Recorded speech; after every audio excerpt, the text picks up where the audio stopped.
So, afternoon everybody, and welcome back to my channel.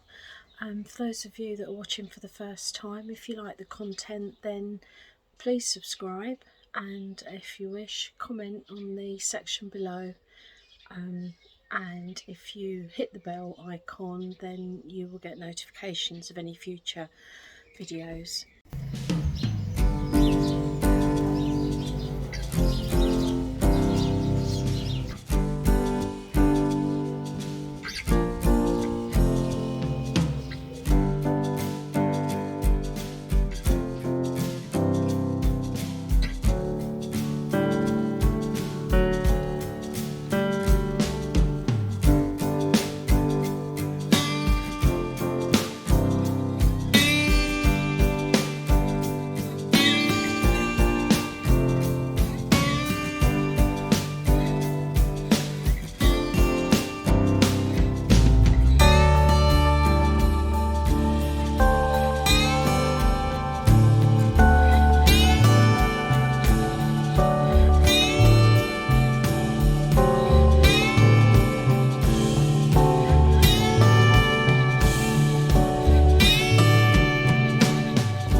It's a lovely day.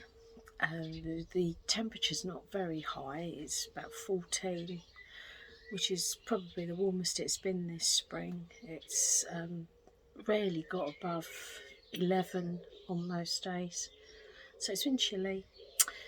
So what I'd like to talk to you about today is it's sort of on the back of a comment that somebody made on one of my previous videos about how big my garden was, and it isn't particularly big.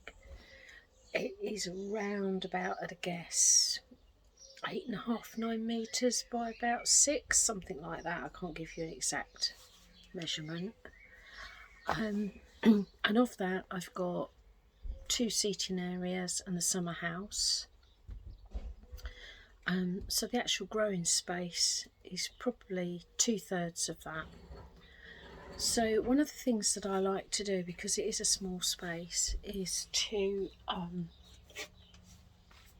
maximise or take advantage of different strategies to maximise my growing space. So I thought I'd talk about my 4 tips, or the 4 things that I grow in my garden in a way that maximises the space. So number 1 is my potatoes. Now, for many years I always grew them traditionally in rows in the garden, but because of the amount of space that they take up, I didn't really grow many. And you have to rotate them every year, and I only got one particularly large bed. The other 2 beds are much smaller, so every time I moved to the smaller beds I was restricted with how much I could grow.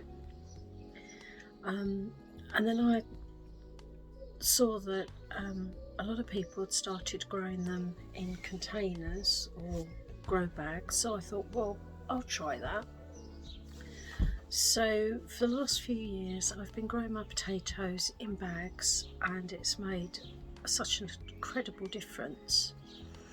It frees up the whole of the 3 beds. I've got 14 bags. Each bag has got 2 seed potatoes in, so that's 28 plants. Now, if I were to grow 28 plants the traditional way, that would take up the whole of my main bed. But instead, because I've got them in these bags, they're only taking up a space of about 0.5 metre by 2 metres, and they're standing on hard ground.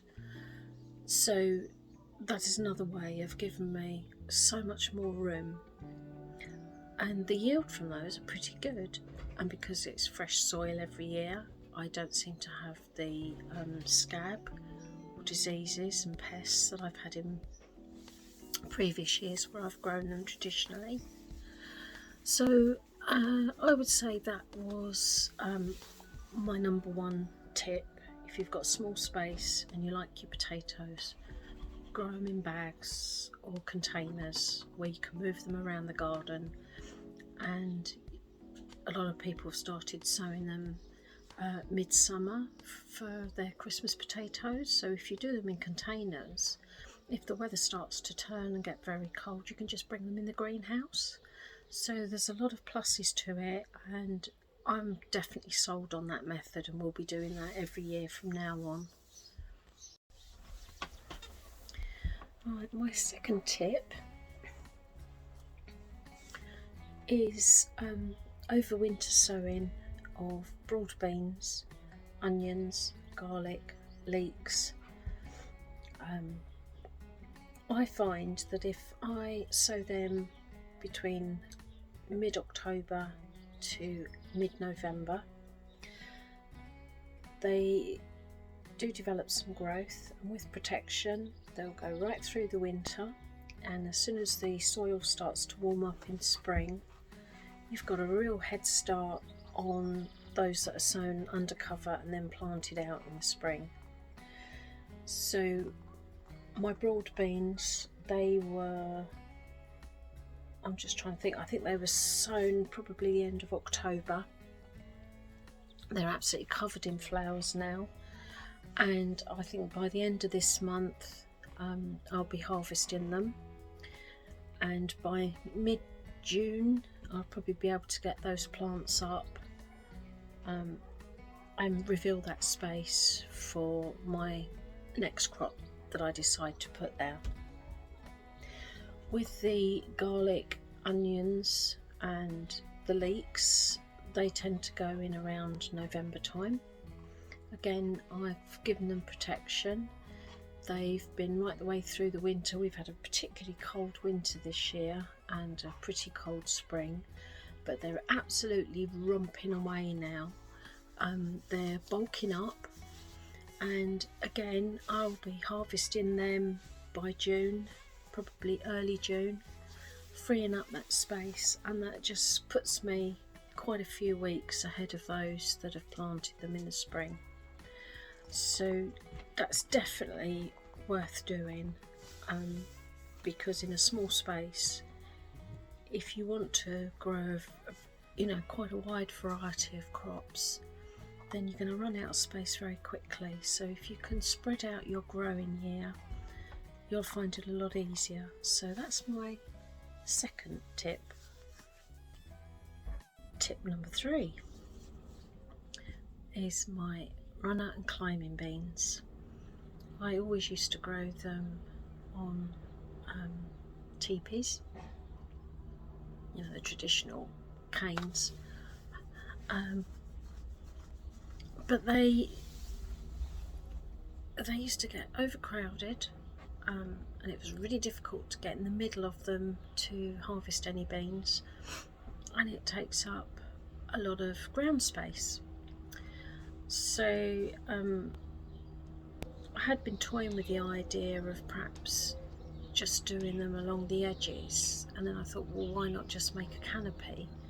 So I now grow them like an archway over all my paths, and I can move them around the garden. I've got 3 places they can go, so I can rotate them, and it's such a practical way of growing them, because the fact that you can walk through the archway, it's so much easier to pick the beans from all sides. The advantages of growing your beans over the pathway is they become an attractive feature.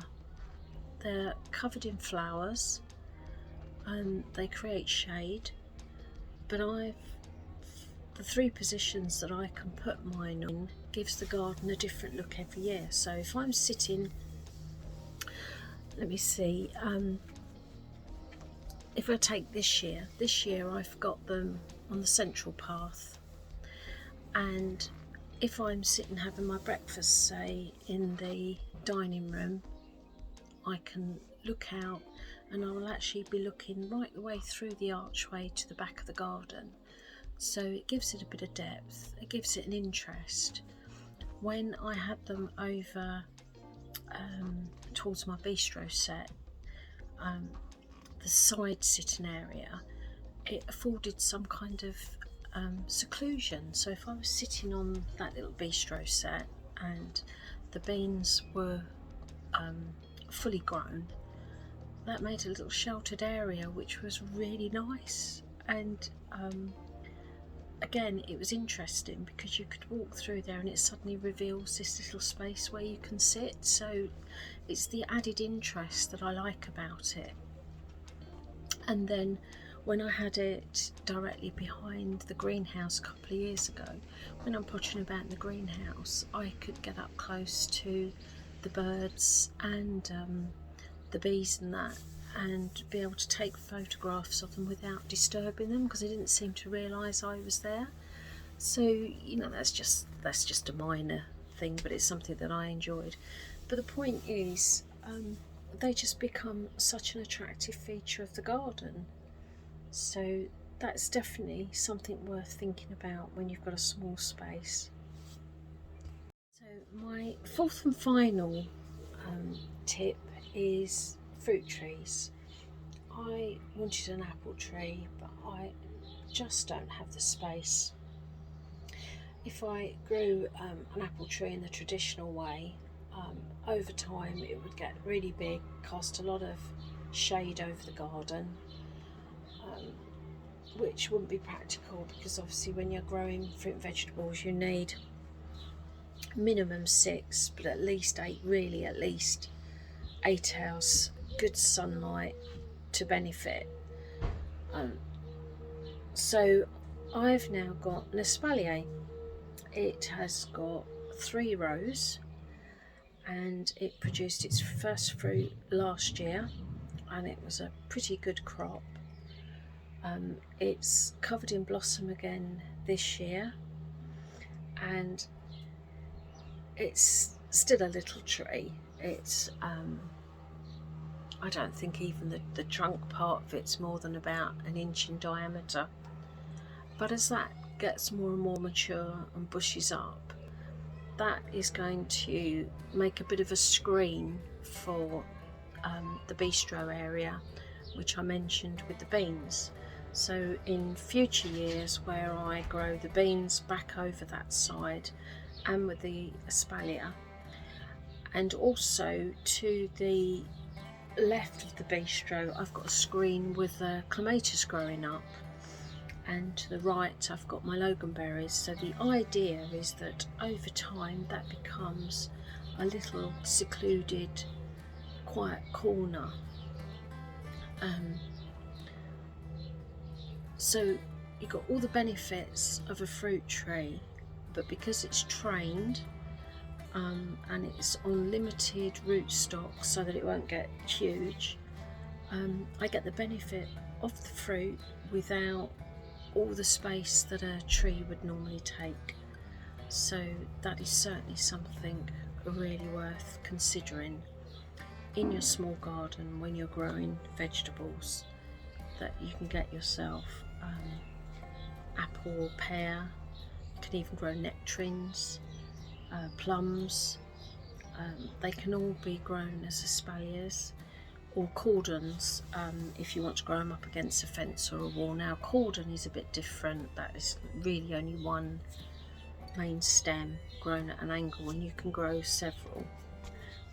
With the espalier you spread them out like a fan shape, so that was my given choice, but there are options, so have a think about it. And if any of you have got other tips to share, then please let me know by putting a comment below, and I'll speak to you soon.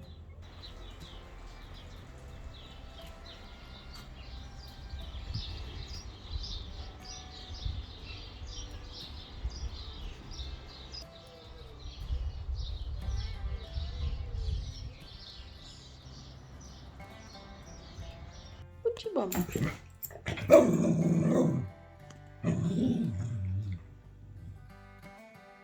What is that? Do you want a treat? Do you want a treat? Do you want a treat? Let's get you a treat.